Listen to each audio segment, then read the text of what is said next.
Dear friends, चलिए हम आगे डिस्कशन करते हैं।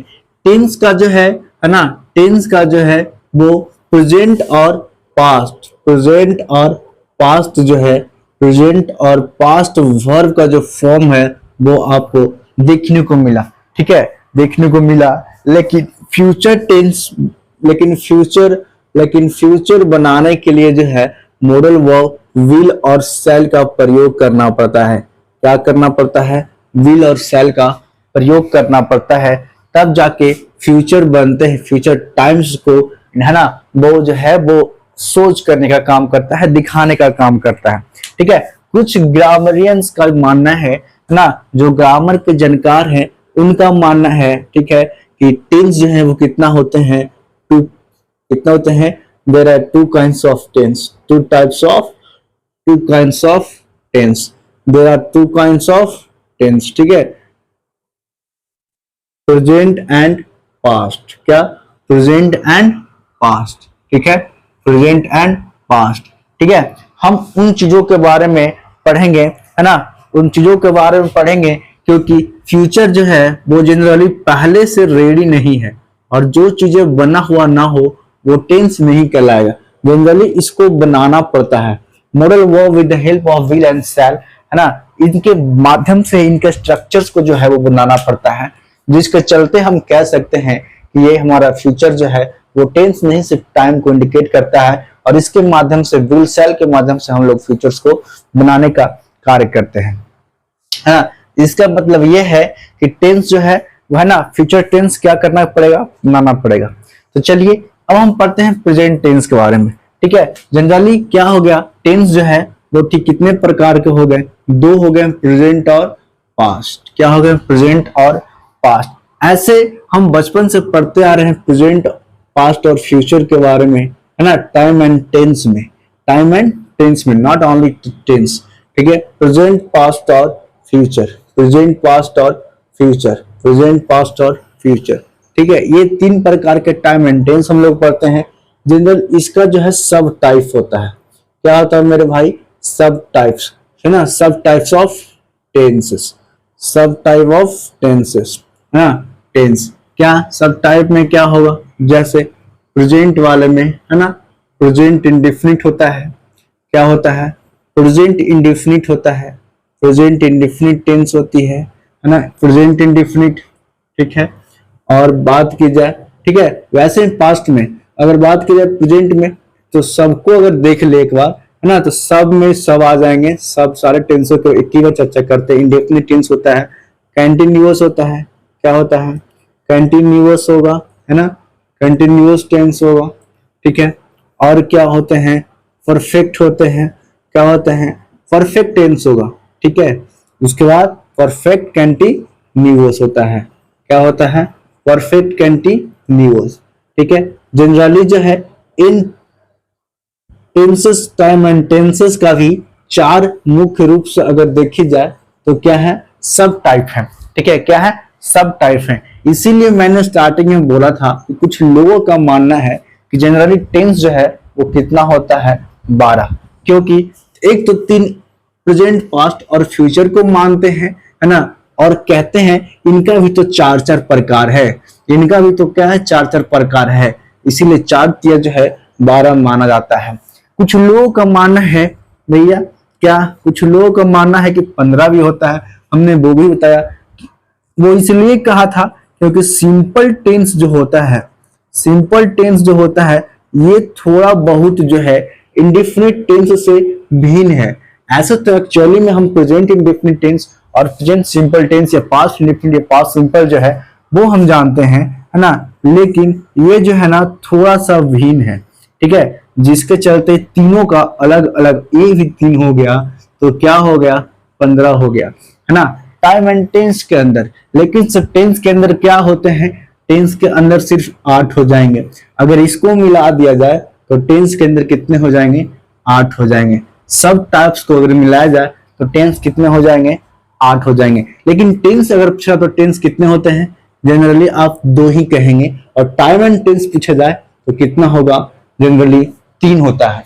टाइम एंड टेंस की बात की जाए, टाइम और टेंस दोनों की बात की जाएगी, है ना, टाइम और टेंस दोनों की बात की जाएगी, तब ये जो है ना वो क्या होंगे, 3 होंगे। और सिर्फ टेंस की अगर बात कही जाए तो टेंस मेरे भाई 2 ही होते हैं। कितना होते हैं, 2 ही होते हैं। तो चलिए सबसे पहले हम प्रेजेंट टेंस पढ़ते हैं। क्या करते हैं, प्रेजेंट टेंस पढ़ते हैं। उससे पहले थोड़ा इस सबको मिटा लिया जाए। अगर आप ये सब नोट्स कर रहे हो तो स्क्रीनशॉट ले लें या वीडियो पॉज करके नोट्स कर ले। ये बहुत ही अच्छा और बहुत ही शानदार चैप्टर है और बहुत शानदार तरीके से बिल्कुल आपको बेसिक से बताने का प्रयास है हमारा। और यकीन मानिए बहुत सारी चीजें जो होंगी वो आप बिल्कुल नया देखेंगे, नया सुनेंगे और आप हर एक चीज नया सीखने का प्रयास करेंगे।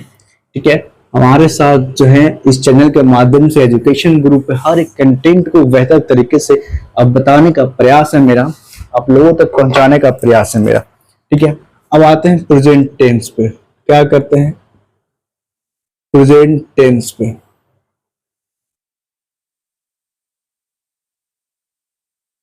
ठीक है, प्रेजेंट टेंस जनरली जो है, प्रेजेंट टेंस जो है ना, generally an action which is done at the present time. अगर कहा जाए प्रेजेंट टेंस में जो भी काम जो है प्रेजेंट टाइम में अगर की जा रही है, करी जा रही है, तो वो प्रेजेंट टेंस के अंतर्गत आता है। ठीक है, प्रेजेंट टेंस का जो है मेन रूप से अगर देखी जाए तो प्रेजेंट टेंस के अंदर है ना 4 सब टाइप है। क्या है, इसका सब टाइप जो है वो क्या है, 4 है। सब टाइप कितने हैं, 4 हैं। कौन कौन हो गए, present indefinite, present continuous, past, present perfect और प्रेजेंट परफेक्ट कंटिन्यूअस। तो सबसे पहले हम लोग प्रेजेंट इंडेफिनिट टेंस को ही पढ़ते हैं। इसकी पहली जो सब टाइप है, पहली जो सब टाइप है उसको पढ़ते हैं, प्रेजेंट इंडेफिनिट टेंस को। क्या करते हैं, प्रेजेंट इंडेफिनिट टेंस को हम लोग पढ़ते हैं। ठीक है, प्रेजेंट इंडेफिनिट और प्रेजेंट सिंपल प्रेजेंट टेंस में ज्यादा कुछ अंतर नहीं है, थोड़ा सा अंतर होता है स्ट्रक्चर का। ठीक है, जिसके चलते हम इसको अलग मान के चल रहे थे, लेकिन हम इसको एक ही में पढ़ेंगे।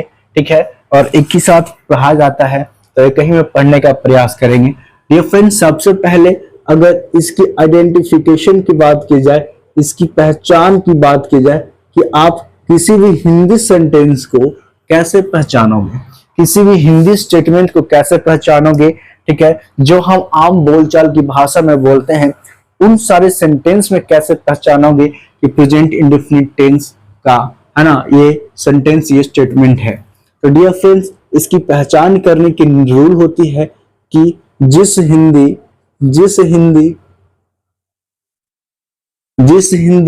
वाक्य के जिस हिंदी वाक्य के क्रिया के अंत में, जिस हिंदी वाक्य के क्रिया के अंत में ता है, क्या दिखाई दे, के हैं, क्या दिखाई दे, ती है ना, इत्यादि इत्यादि दिखाई दे या लिखा हुआ रहे, है ना, तो वह क्या कहलाएगा, दिखाई दे या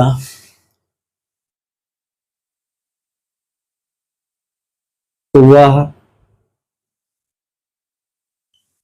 स्टेटमेंट क्या कहलाएगा, प्रेजेंट इंडेफिनिट टेंस का। वह स्टेटमेंट प्रेजेंट इंडेफिनिट टेंस का कहलाएगा, प्रेजेंट इंडेफिनिट टेंस का, प्रेजेंट इंडेफिनिट टेंस का कहलाएगा, प्रेजेंट इंडेफिनिट टेंस का कहलाएगा, क्या कहलाता है।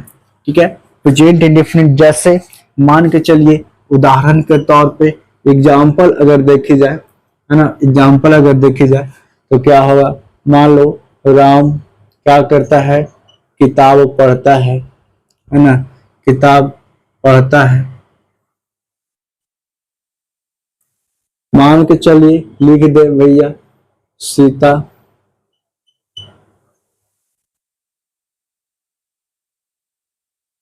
आम खाती है। ठीक है, ताहती है आ रहा है, तो हम लोग क्या कहते हैं, क्रिया के अंत में क्या कहते हैं, अकॉर्डिंग टू डिफिनेशन अगर देखा जाए तो क्या है, पढ़ना एक काम है। क्या है, पढ़ना जो है एक काम है और वो क्या है, क्रिया है ना। तो पढ़ना जो है इसके साथ में क्या लगा हुआ है, ताहे लगा हुआ है, तीहे लगा हुआ है ना। तो हम कह सकते हैं ये सेंटेंस जो है मेरा क्या है, प्रेजेंट इंडेफिनिट टेंस का है। क्या है, प्रेजेंट इंडेफिनिट टेंस का है ना, प्रेजेंट इंडेफिनिट टेंस का है। हम पहचान सकते हैं कि सेंटेंस जो दिया हुआ है वो क्या दिया हुआ है, प्रेजेंट इंडेफिनिट टेंस का दिया हुआ है। हम इसका स्ट्रक्चर की बात करते हैं। इसकी स्ट्रक्चर की अगर बात की जाए है ना, जो रियल में आपको इंग्लिश के अंदर जानने की जरूरत है, जो रियल में आपको इंग्लिश के अंदर जानने की जरूरत है, वो अगर उसकी बात की जाए तो समझिएगा क्या होता है, सब्जेक्ट होता है, V1 होता है, V5 प्लस सब्जेक्ट वर्ब, और क्या होता है, ऑब्जेक्ट होता है, सब्जेक्ट वर्ब और ऑब्जेक्ट। ठीक है, ये है स्ट्रक्चर। जब भी कभी इंग्लिश स्टेटमेंट के अंदर, जब भी कोई इंग्लिश स्टेटमेंट के अंदर ये सारे सब्जेक्ट दिखे, वर्ब दिखे और ऑब्जेक्ट दिखे, तो हम मानेंगे कि ये जो मेरा है वो क्या है, ये मेरा है ना प्रेजेंट इंडेफिनिट टेंस का स्टेटमेंट है, प्रेजेंट इंडेफिनिट टेंस का सेंटेंस है। ठीक है, जैसे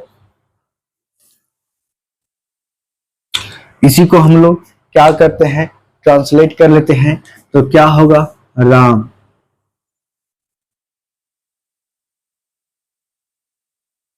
Ram reads a book, Sita reads a mango. ठीक है, ये हमारा क्या है, हमारा स्ट्रक्चर है। ठीक है, जिससे हम पहचान सकते हैं, सब्जेक्ट होगा, V5 होगा, V1 होगा, है ना, ये आपको दिखाई देगा यहाँ पे। और क्या दिखाई देगा, है ना, जो स्ट्रक्चर में आपको दिया हुआ है। ठीक है, सब्जेक्ट होगा, V1 V5 होगा, है ना, ये स्ट्रक्चर आपको दिखाई देगा बेसिकली। तो आप समझ सकते हैं ये मेरा टेंस होता है, क्या होता है, प्रेजेंट इंडेफिनिट टेंस का। ठीक है, present indefinite tense, past indefinite tense जो है बहुत मुख्य, बहुत ही इंपॉर्टेंट चीजें हैं। ठीक है, बहुत ही मुख्य, बहुत ही इंपॉर्टेंट चीजें हैं जो आपको क्या करना होगा, समझना होगा, है ना। जनरली जो है आप ये समझिए, अब मेरे भाई यहाँ पे सब्जेक्ट के साथ दो वर्ब है, वीवर और V5, सिंगुलर और प्लूरल। क्या है, प्लूरल और सिंगुलर वर्ब है। क्या है, प्लूरल और सिंगुलर वर्ब है। तो ये तो आप सभी को पता होगा क्या, कि जब भी बतौर सब्जेक्ट क्या रहे, ही रहे, सी रहे, इट्स रहे, है ना, ई रहे, सी रहे, इट रहे, नेम रहे, तो क्या होगा, यहाँ पे हम लोग क्या करेंगे, सिंगुलर वर्ब का प्रयोग करेंगे। सिंगुलर वर्ब का प्रयोग करेंगे मतलब V5 का प्रयोग करेंगे। जब भी बतौर सब्जेक्ट क्या रहे, आई रहे, बी रहे, यू रहता है, बतौर सब्जेक्ट दे रहता है, तो हम लोग क्या करते हैं, प्लूरल वर्ब का प्रयोग करते हैं, है ना, V1 का प्रयोग करते हैं। मेरे भाई जब सब्जेक्ट वर्ब एग्रीमेंट हम लोग पढ़ रहे थे तो उसमें हम बताए थे आपको कि जब हम वर्ब में एस और ईएस जोड़ते हैं तो क्या बनता है, सिंगुलर बन जाता है ना, क्या बन जाता है, सिंगुलर नॉन बन जाता है। क्या बन जाता है, सिंगुलर वर्ब या सिंगुलर नॉन बन जाता है। जैसे ही है ना, हम लोग नॉन के अंदर, जब हम लोग नॉन के अंदर क्या करते हैं, एस या ईएस जोड़ते हैं,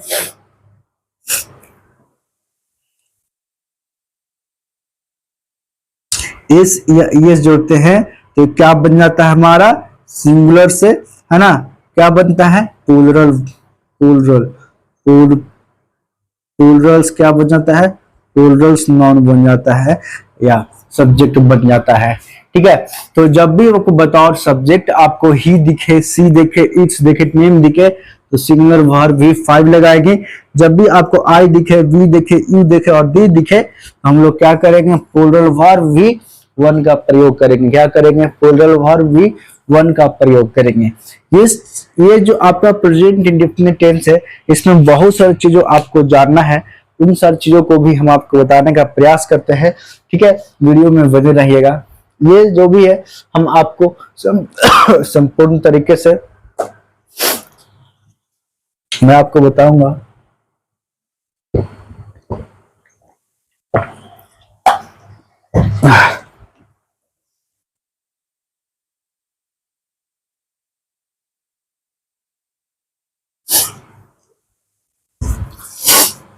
चलिए आप हमारे साथ जुड़े रहिए और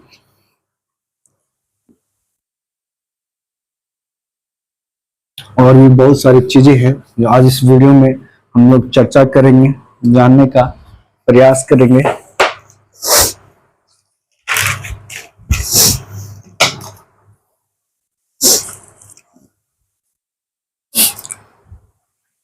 देखिए, जब भी पॉजिटिव सेंटेंस आपको दिखे, सिंपल स्टेटमेंट सिंपल स्ट्रक्चर में दिखाई दे, ठीक है, पॉजिटिव सेंटेंस आपको दिखे, जैसे हमने अभी कहा क्या कि राम, क्या राम, मान लीजिए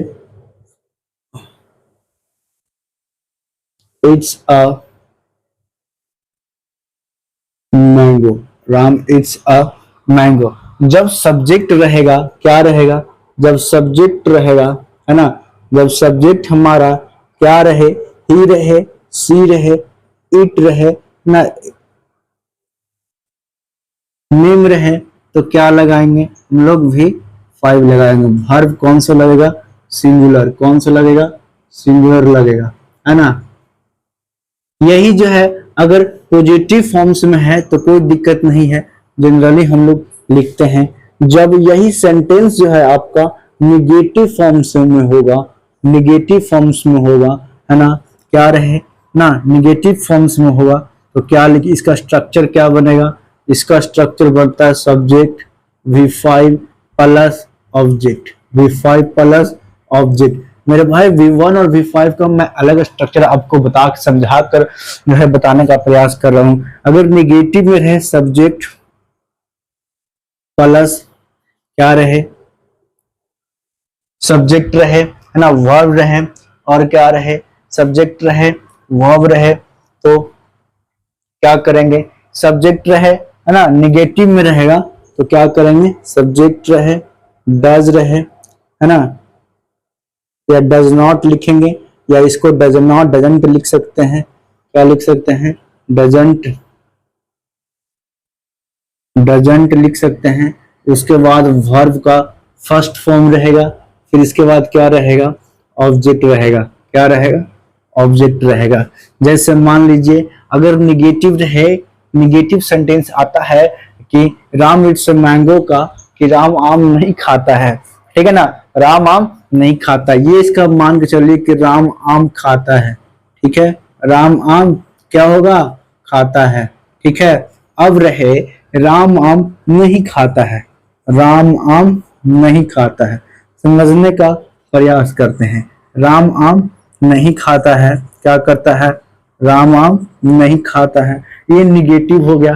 तो क्या करेंगे, जब सेंटेंस निगेटिव रहे तो इसका स्ट्रक्चर जो है ये बनेगा सब्जेक्ट प्लस डज नॉट या doesn't plus V1 plus object, क्या बनेगा, V1 प्लस ऑब्जेक्ट, ठीक है, क्या बनेगा, V1 प्लस ऑब्जेक्ट।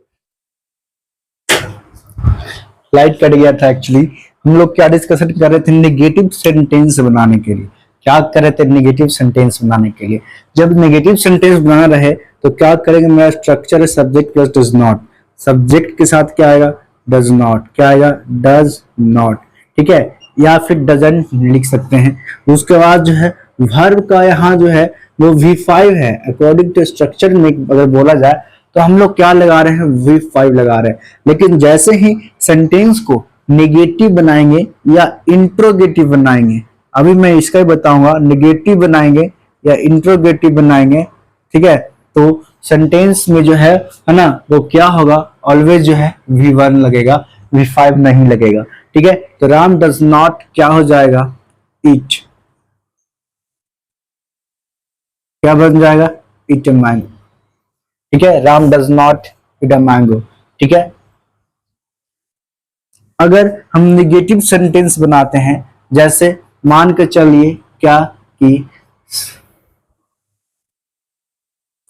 क्या राम आम खाता है, क्या राम आम खाता है, इंट्रोगेटिव सेंटेंस अगर बनाना हो तो स्ट्रक्चर क्या होगा, तो स्ट्रक्चर होगा डज पहले आएगा, ठीक है, क्या आएगा, उसके बाद क्या आएगा, सब्जेक्ट आएगा, उसके बाद जो है V1 आएगा, फिर क्या आएगा, ऑब्जेक्ट आएगा, क्या आएगा, ऑब्जेक्ट के बाद क्वेश्चन मार्क्स आएगा। तो मेरे भाई क्या हो जाए, डज प्लस क्या होगा, राम प्लस ईट, क्या हो जाएगा, ईट, क्या हो जाएगा, ईट, है ना, आ मैंगो, उसके बाद क्या हो जाएगा, क्वेश्चन मार्क। ठीक है, अब इंट्रोगेटिव का निगेटिव बनाए, पहले तो पॉजिटिव का निगेटिव होता है, अब इंट्रोगेटिव बना, अब इंट्रोगेटिव का जैसे हम लोग क्या बनाएंगे, निगेटिव बनाएंगे, इंट्रोगेटिव का क्या बनाएंगे, निगेटिव बनाएंगे, तो क्या करेंगे, इंट्रोगेटिव का भी निगेटिव बनता है, क्या राम आम खाता है, ये तो इंट्रोगेटिव सेंटेंस हुआ। अब लिख सकते हैं क्या, राम आम नहीं खाता है, क्या राम आम नहीं खाता है, ये भी तो होगा, क्या राम आम नहीं खाता है ना, क्या राम आम नहीं खाता है। जब इस प्रकार से सेंटेंस आपको इंट्रोगेटिव निगेटिव वाला सेंटेंस दिखे तो इसका स्ट्रक्चर क्या होगा, डज नॉट या डजंट, डज नॉट या क्या हो जाएगा, डजंट, डज नॉट या क्या हो जाएगा, डजंट, प्लस सब्जेक्ट, ठीक है, प्लस V1 प्लस ऑब्जेक्ट, क्या हो जाएगा, V1 प्लस ऑब्जेक्ट प्लस, ठीक है, क्वेश्चन मार्क्स, क्या हो जाएगा, क्वेश्चन मार्क्स हो जाएगा। अब मेरे भाई अकॉर्डिंग टू स्ट्रक्चर, ये सारे जो है ना वो स्ट्रक्चर है, ये सारे जो आपको दिखाई दे रहे हैं क्या है, स्ट्रक्चर है, ये सारे स्ट्रक्चर हैं, और स्ट्रक्चर के अनुसार ही सेंटेंस हम लोग कन्वर्ट करते हैं, ट्रांसलेट करते हैं। तो क्या हो जाएगा, डजंट लिख सकते हैं या डज नॉट लिखे, डज नॉट मैटर, है ना, क्या होगा, Ram, does not Ram, verb का फर्स्ट फॉर्म ईट मैंगो, क्या हो जाएगा, does not Ram eat mango. ये बन जाएगा मेरा स्टेटमेंट का ट्रांसलेशन, सेंटेंस बन जाएगा। ठीक है, जनरली अब इन सब चीजों को है ना हम एक एक करके डिस्कशन कर रहे हैं, और बहुत ही इंपॉर्टेंट, बहुत ही मुख्य चैप्टर है इंग्लिश ग्रामर के अंदर। इस टेंस को पढ़ने से जो है आपका बहुत कुछ जो है वो क्लियर हो जाएगा। टेंस जो है ना, जो ये स्ट्रक्चर्स आप देख रहे हो ना, ये जो आप स्ट्रक्चर्स देख पा रहे हो, यही आपका एक्टिव वॉइस है। क्या है, एक्टिव वॉइस है। तो आप जब टेंस पढ़ लोगे, सारे स्ट्रक्चर आप पढ़ लोगे, 12 के 12 स्ट्रक्चर पढ़ लोगे, तो उसमें आपको 9 जो है ना जनरली एक्टिव वॉइस से पैसिव वॉइस बनाने के लिए आपको मिलेगा। ऐसे 8 ही होता है। ठीक है, ठीक है, 8 से 9 जो आपको एक्टिव से पैसिव वॉइस कन्वर्ट करने के लिए आपको मिलेगा। एक्टिव वॉइस टेंस से क्या होता है, एक्टिव वॉइस होता है जनरली। ठीक है, तो टेंस बहुत ही अति महत्वपूर्ण चैप्टर होता है, तो इसको पढ़िए, समझिए। अगर समझ में आ गया है तो कमेंट करिए कैसा लगा हमारा प्रयास, कैसा रहा, कैसा लगा आपको, कितना समझ में, और नहीं आया तो क्या दिक्कत है किस जगह पे, वो भी आप कमेंट करके मुझे बता सकते हैं। बाकी मिलते हैं हम नेक्स्ट पार्ट में, टेंस का पार्ट 2 लेके आएंगे। ठीक है, इसमें भी और बहुत सारी चीजें जो हैं वो बचा हुआ है। ठीक है, जैसे एक सेंटेंस को हम कितने रूप में, कितने फॉर्म्स में लिख सकते हैं, वो सारी चीजों का प्रैक्टिस जो है, और सारे कुछ को लिखवाना, वो भी जो है वो आपको हम यहाँ पे बताएंगे, और लिखने के बाद जो आपको सिखाने का प्रयास करेंगे, और बहुत सारी चीजें इसके अंदर भी है। बाकी मिलते हैं हम नेक्स्ट वीडियो में टेंस के पार्ट 2 के अंदर। तब तक के लिए जय हिंद।